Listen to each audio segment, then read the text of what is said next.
The glow of birthday candles flickered softly in a quiet Islamabad apartment. It was June 2nd, a date that should have been filled with laughter, love, and life. Sana Yousaf had just turned 17, a TikTok star, a daughter, a dreamer. Her eyes still sparkled with the possibilities of tomorrow, but that tomorrow never came.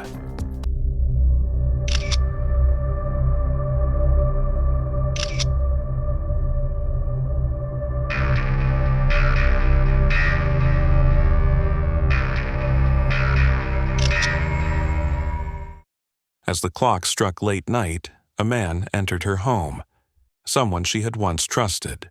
Within minutes, the apartment echoed with a single gunshot, one bullet, straight to the heart, and everything fell silent. The world outside kept scrolling, but inside that apartment, time had frozen. Before her name was carved into headlines soaked in grief, Sana Yousaf was a symbol of hope for many young girls from Pakistan's remote Chitral Valley. Born in the scenic yet conservative village of Chunj, Sana broke barriers by simply being herself on TikTok. She didn't chase controversy. She didn't dance to vulgar trends. She wore traditional attire, spoke in soft tones, and celebrated Chitrali culture, its music, its dresses, its essence. Her beauty was natural, her message powerful. Millions watched her content, not for glamour, but for grace. She became a face of pride, especially for girls in regions where freedom of expression is a daily battle. But success in a patriarchal society often comes with a deadly price. And Sana was about to pay that price in full. Earlier that day, Sana's family had quietly celebrated her birthday. It wasn't a grand event, just a few close friends, a modest cake, and prayers for a brighter future. But behind the smiles, Sana had grown uneasy. For weeks, she had been receiving unwanted attention from a fellow content creator, Umar Hayat, a 22-year-old from Faisalabad. He was charming on camera, but off it, his messages had turned obsessive.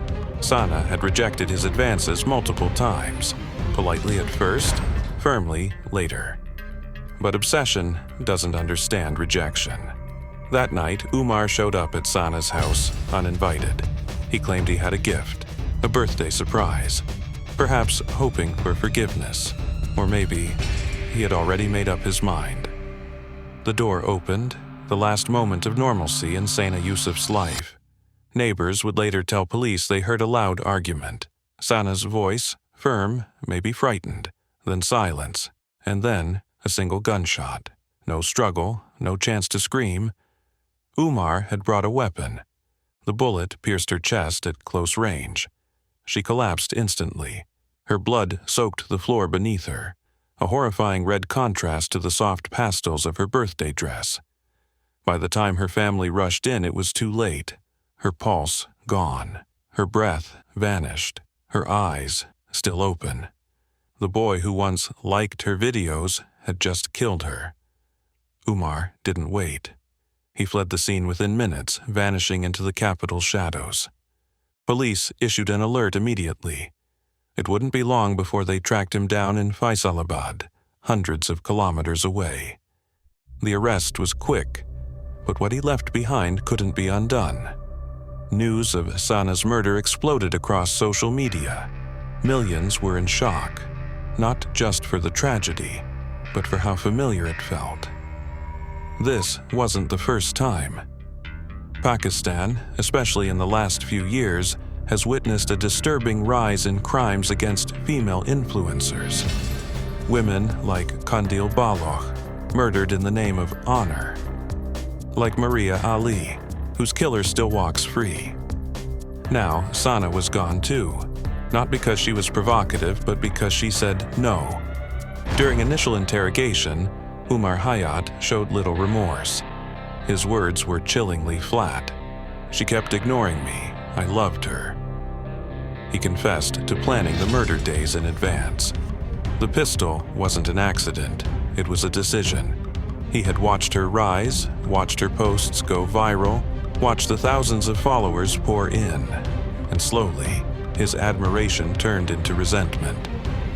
Investigators uncovered chat logs revealing how Umar had grown increasingly possessive. He would message her constantly, begging for replies, asking for meetups, demanding attention. And every time Sana set boundaries, he took it as humiliation. To him, rejection was betrayal. To her, saying no was self-respect.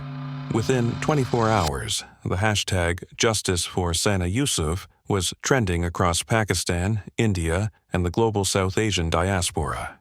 TikTokers changed their profile pictures.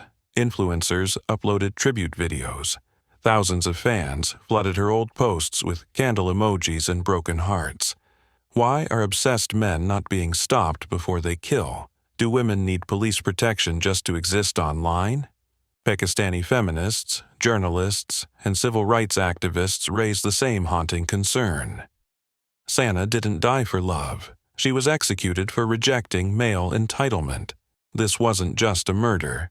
It was a reflection of everything broken in our society, where women must fear admiration turning into bullets. To her audience, Sana was elegance, always poised, always respectful. But behind the filters and lighting, she was also a girl carrying real-world burdens. Friends revealed that she was the sole breadwinner of her family. With her TikTok earnings, she had paid for her brother's education, helped her mother move to Islamabad, and even saved to open a clothing boutique featuring Chitrali fashion. She dreamed of studying filmmaking, of starting a YouTube channel dedicated to women's stories from northern Pakistan. Her life wasn't about fame. It was about freedom, and that freedom was cut short, not by accident but by design. Within a week of the murder, Umar Hayat was formally charged under Section 302 of the Pakistan Penal Code, premeditated murder.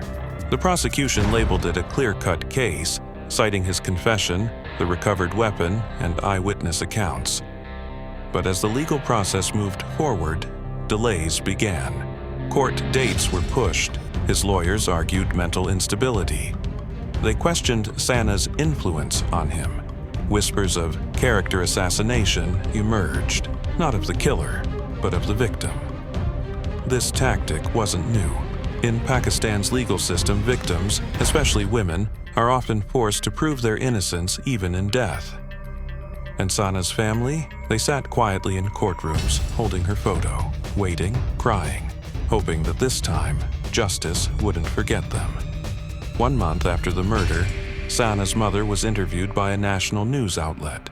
Her voice trembled. Her hands clutched her daughter's scarf. I used to hear her laughter from her room. Now, I only hear silence. She never hurt anyone. She just wanted to make people smile. Why did he take her away from me? She spoke of birthdays that would never come, of dreams buried with her daughter, of a society that teaches girls to be careful, but never teaches boys to take no for an answer. Her words weren't loud, but they echoed across a nation. Sana Yousaf was laid to rest in her ancestral village in Chitral. Hundreds came, not just family, but strangers who had watched her grow through their phone screens, girls who saw themselves in her, mothers who feared the same fate for their daughters, even a few men, quietly ashamed, tearfully present. Today, her TikTok account still exists, her videos still play, her smile still dances on thousands of screens. But now, she's a cautionary tale. A martyr of digital age misogyny, a victim of male ego. She was 17. She was talented. She was kind. And she was killed for saying no.